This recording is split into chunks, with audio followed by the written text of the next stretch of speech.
Hello दोस्तों, नमस्कार। हमारे जितने भी EPS 95 पेंशन धारक हैं, आप सभी का हमारे नए वीडियो में स्वागत है। दोस्तों, ये मीटिंग महाराष्ट्र से है और महाराष्ट्र में EPS 95 पेंशन धारकों के पेंशन वृद्धि को लेकर नारी सशक्तिकरण यानी कि इन माता जी के माध्यम से माननीय प्रधानमंत्री जी से गुहार लगाई गई और साथ ही साथ EPS 95 पेंशन धारकों को इतनी कम पेंशन में किस प्रकार से अपने आप को सर्वाइव कर सकते हैं, इसके बारे में भी बताया गया। आइए पूरे वीडियो को देखते हैं। विमलबाई देवरे लक्ष्मण माझे बी मिस्टर काम करत होते अंबासिडर हॉटेलमध्ये। त्याला रिटायर होऊन 2004 मध्ये झाले। आमचा 500 रुपयामध्ये गुजारा कसा करायचा, मी धुणे भांड्याची कामं करते आज जवळजवळ 40 वर्षापूर्वी।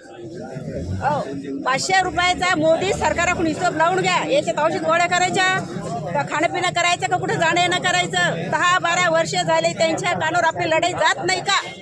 बैरे येत का ते? आपण त्यांना मतदान देतो, त्यांना मोठा करतो, ते आपल्याला किती हैराण करू राहिले। तुमची साधी एवढी गोष्ट 10 वर्षापूर्वी ते ऐकणार नाही, त्यांना ऐकू येत नाही आहे का? हां, एक द्या, नाही तर तुम्ही एक काम करा, मला सरकारला म्हणावं एक आमचं जीवन ह्या ठिकाणी संपवून टाका, कारण की आता आमच्यामध्ये शक्ती राहिली नाही कामं धंदे करायची। आम्ही कसं जीवन जगतो हे 500 रुपयामध्ये BP शुगरच्या गोळ्या घेतल्याशिवाय पर्याय नाही। म्हातारे कोतारे माणसं कुठे कामाला जाऊ शकत नाही। आता सर्व इथं बसले लोक 75 वर्षाच्या पुढे त्यांचं वय, ते काय करतील? मुला बाळाला पण नोकऱ्या नाही आहे, ते पण हातावरचे।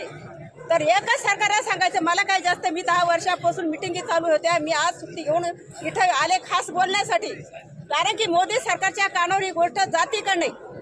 नसन जात तर मोदी सरकारने आपल्याला काय करायचं?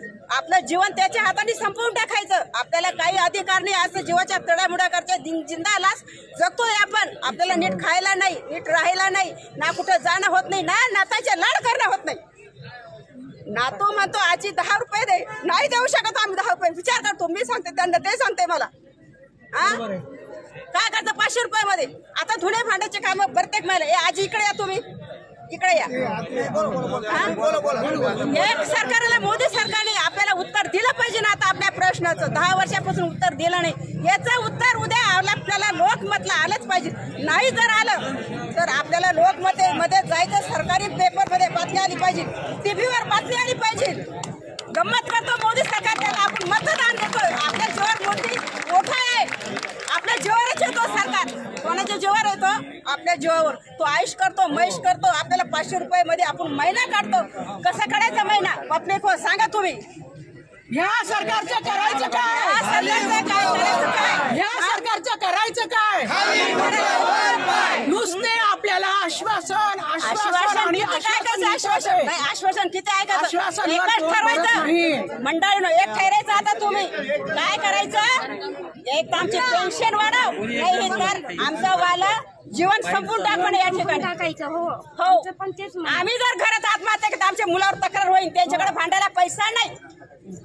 घरी जर आत्महत्या केली, आत्महत्या करायच्याच वेळ आहे आम्हाला पेन्शन धारकाला, पर्याय काही आता राहिलेला नाही। आणि आता आत्महत्या करायची तर कुठे करायची? एक तर कलेक्टरला करू, नाही तर अशा ठिकाणी करू। आम्ही आमच्या घरात करणार नाही आता। धन्यवाद ताई, सन्मान्य।